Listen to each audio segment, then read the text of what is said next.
Welcome once again to Lehto's Law. Here's Steve Lehto. You'll recall there was a hurricane recently that hit Florida and a few other states. And the people in Florida are now cleaning up as best they can from what happened to them. In fact, I spoke to a dear friend of mine who's an attorney down there and just yesterday. And he was telling me all about what they had to go through. And he was lucky in that his house didn't get damaged, but they didn't have power for a long time. And he'll admit right out, yeah, we were one of the lucky ones. So a lot of stuff happens in the aftermath of a hurricane, a lot of cleanup, but also a lot of strange things happen. So several people sent me a story. It says, Steve, check this out on Reason.com. Eric Boehm wrote the story. Texas roofer arrested in Florida for helping hurricane victims.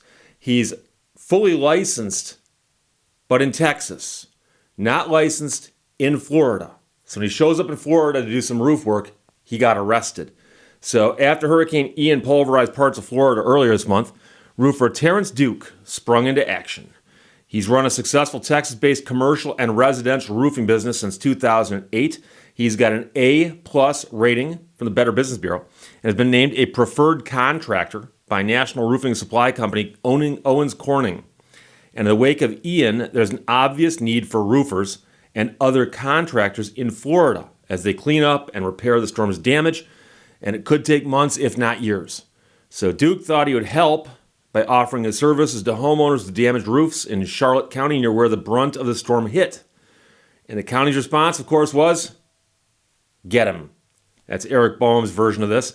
Duke was arrested for conducting business in Charlotte County without a Florida license. The Charlotte County Sheriff's Office announced, if charged as a felony, that could be up to 5 years in prison, although it's possible to be charged with only a misdemeanor, which would be merely a year in jail.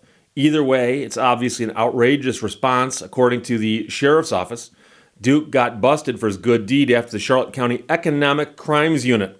The Economic Crimes Unit. Sounds like something Tom Cruise would be in a futuristic movie. Received a call from an investigator with the State Department of Business and Professional Regulation. Again, another department. Many people are like, what?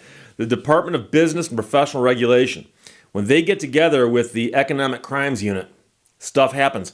When a detective with the sheriff's office tracked down Duke, the roofer reportedly said he believed he was allowed to work in Florida due to the governor's emergency order that loosened licensing rules after the storm. The investigator informed Terrence that this was not the case and that Terrence would be placed under arrest as he had already done work in violation of the statute, according to the sheriff's office. And so Eric Boehm writes, no good deed goes unpunished, it seems. Now, the DBPR does not appear to realize that it is the bad guy here, says Justin Pearson, managing attorney for the Florida office of the Institute for Justice. When safe, successful businesses come to Florida in the aftermath of a hurricane to provide much-needed assistance, the last thing they should do or want is for workers to be arrested and charged with a felony.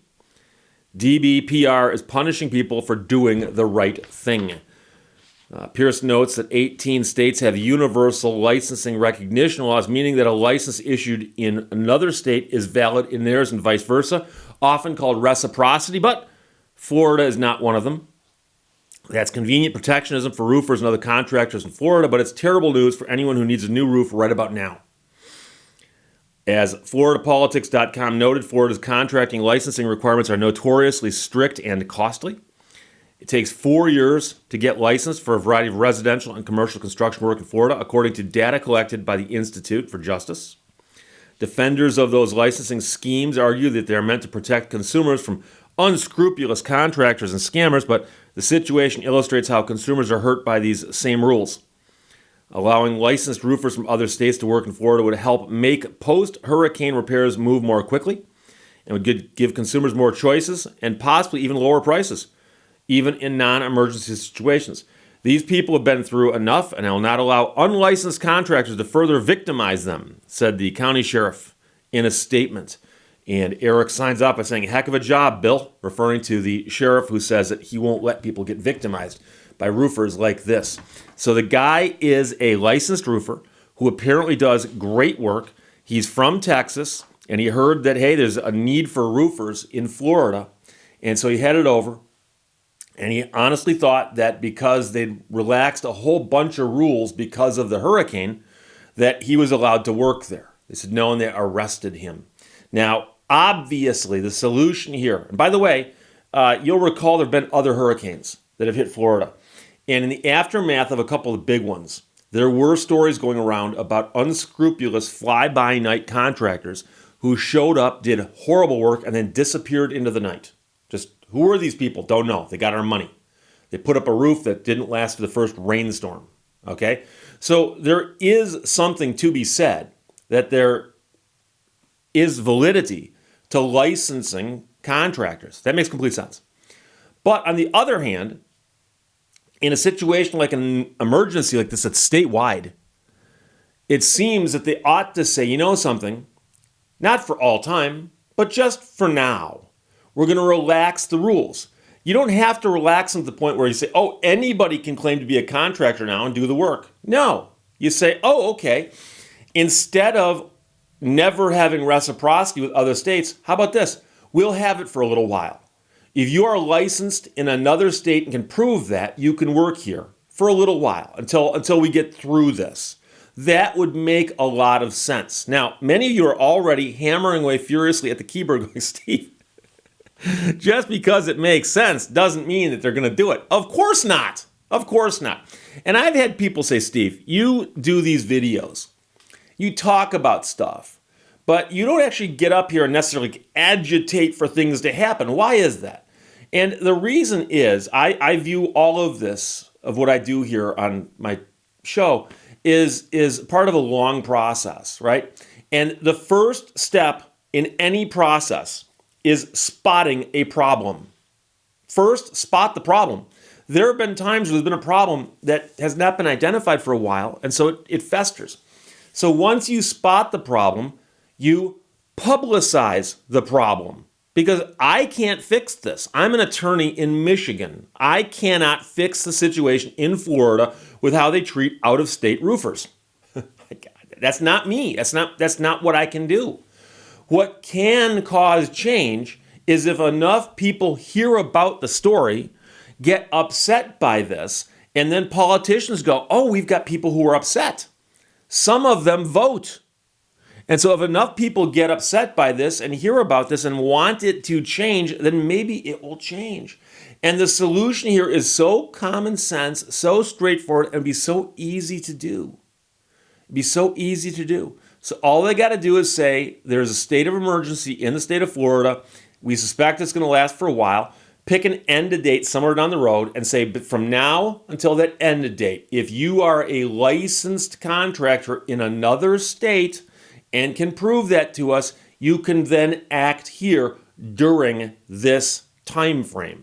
Makes complete sense. We've identified the problem. We are now advertising and publicizing the problem, and there's a very, very simple solution. So that is what I'm trying to do here, is get the word out so people are aware of this. So if you're in Florida right now and you cannot find a roofer, well, when you stop making phone calls about roofers, start making phone calls to your local politicians. Don't call the sheriff. The sheriff is just following orders and following rules and enforcing the law. Okay? The people who write and change the laws are the politicians. Call them. So, like I said, call a bunch of roofers and then call a bunch of politicians and go that way. I will point out that this is a parallel situation to how lawyers are licensed in a variety of states. I am licensed to practice law in the state of Michigan. I've been admitted to the Michigan bar. And many states have reciprocity, meaning that you can go to a state like Ohio and say, I'm licensed in Michigan. I'd like to get licensed in Ohio. And they'll do a background check and a couple other things. And then they go, okay, fine, we'll admit you, without making you take the bar exam itself, which you don't want to do if you don't have to. Now, I am not licensed in other states, but I know attorneys who are. And they often get licensed in 2 or 3 different states. But here's the thing. Several states do not have reciprocity. Florida is one of them. And so the same thing in Florida happens, where if you are an attorney in another state and you want to practice law in Florida, you got to go down there and take the bar exam as if, square one, You have no knowledge or experience as an attorney anywhere on earth. It doesn't matter. And they're allowed to do that. And, you can discuss that from policy viewpoints or whether there's a reason for it other than that. But a lot of people think it's simply because the bar in Florida wants to protect itself by making it more difficult to practice law down there. That's one perfectly valid explanation as to what they're doing and why. Whether it's the right thing to do, I don't know. But that's the point. A lack of reciprocity in Florida does not surprise me, but that's what's going on here. But again, like I said, the situation is so simple. Just relax the rules for a brief period of time. Many people will recall the story about a guy who got a bunch of generators a couple hurricanes back and bought them up in the Midwest where they weren't that rare, drove them down to a place that was affected by hurricanes, started selling them. And he was selling them for a profit, but he was doing it largely because he wanted to make back the money that he had used to bring the generators down. And he got arrested for price gouging. And his argument was, well, if you don't allow people to make a profit doing this, they won't do it, then there won't be people doing this. That explanation is true. And there are people out there who say, but Steve, price gouging is bad. Well, price gouging is bad. That's one position on something.